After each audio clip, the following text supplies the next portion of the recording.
Olá, eu sou a Larissa Camargo, eu sou fonoaudióloga e tenho como intuito, nesse vídeo, mostrar a vocês algumas manifestações dos transtornos do neurodesenvolvimento, incluindo o autismo, e como que o fonoaudiólogo pode auxiliar no desenvolvimento das crianças que possuem esse diagnóstico.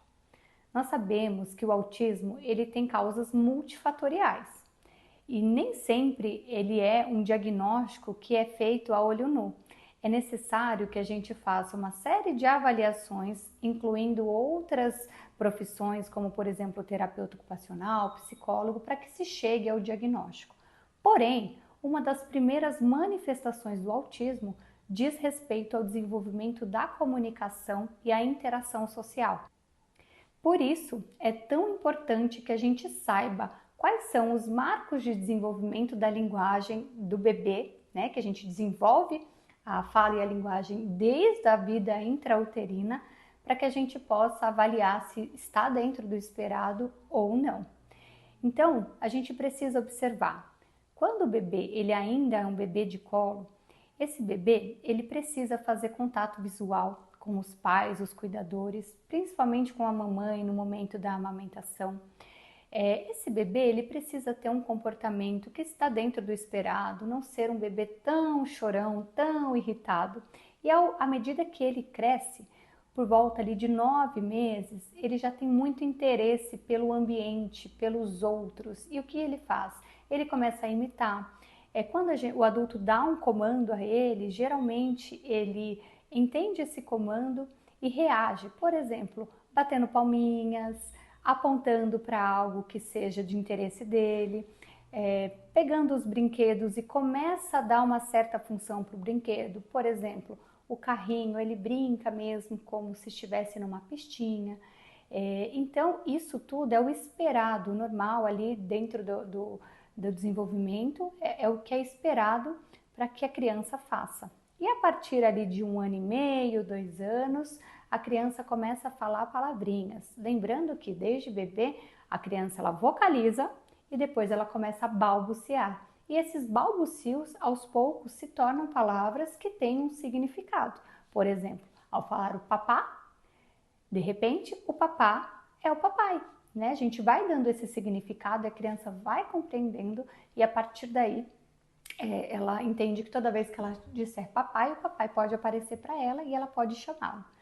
Bom, com as dificuldades, né, do transtorno, de um possível transtorno do neurodesenvolvimento, a criança possivelmente vai ter um atraso no desenvolvimento dessas palavrinhas, desses balbucios, e mais importante do que isso, a gente pode perceber que ela vai ter menos contato e interação social. Então, o autismo é justamente esse desinteresse pelo contato social e pela comunicação que vai aparecer necessariamente nessa primeira infância.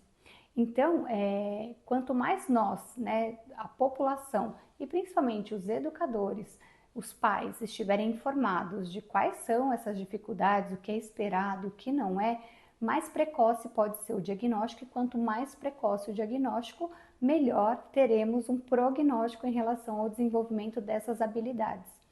E eu costumo dizer que aqui no consultório fonoaudiológico nós somos a porta de entrada para suspeitar de algum possível transtorno do neurodesenvolvimento, porque a criança muitas vezes ela vem, nem sempre numa idade precoce, muitas vezes com 3, 4 anos, quando ela já deveria estar narrando fatos, fazendo frases, e aí a gente faz a intervenção, a avaliação já pensando num possível encaminhamento para fazer o diagnóstico.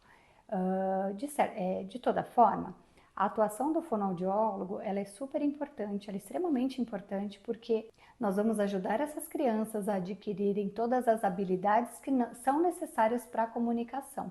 Parece simples, porque a gente faz isso de uma maneira inata e na interação ali com o meio e com o outro. Como o autista ele costuma não ter muito interesse por essa interação, tudo isso pode se tornar um atraso e a longo prazo um transtorno de linguagem. Por isso que muitos autistas não falam ou falam de forma restrita. Então, o que a gente vai ensinar geralmente para essas crianças? O contato visual, nós vamos ensinar a funcionalidade das brincadeiras, Nós vamos ensinar todas as habilidades que antecedem a capacidade de aprendizagem, incluindo a imitação, porque é muito importante que as crianças percebam o outro, a mamãe, o papai, os principais cuidadores, para que a partir de então, dessa percepção, desse contato visual, ela comece a nos imitar, que é o desenvolvimento da fala. A gente só aprende a falar observando o outro falando. A gente só aprende a nos comportarmos observando o comportamento do outro. Então é dessa forma que a fonoaudiologia vai ajudar as crianças a desenvolverem a fala e a linguagem a ponto de dar mais qualidade de vida, de dar mais condições para o desenvolvimento psicológico, né, emocional, motor, cognitivo e social. Espero ter ajudado e qualquer dúvida eu estou à disposição para esclarecimentos. Até mais!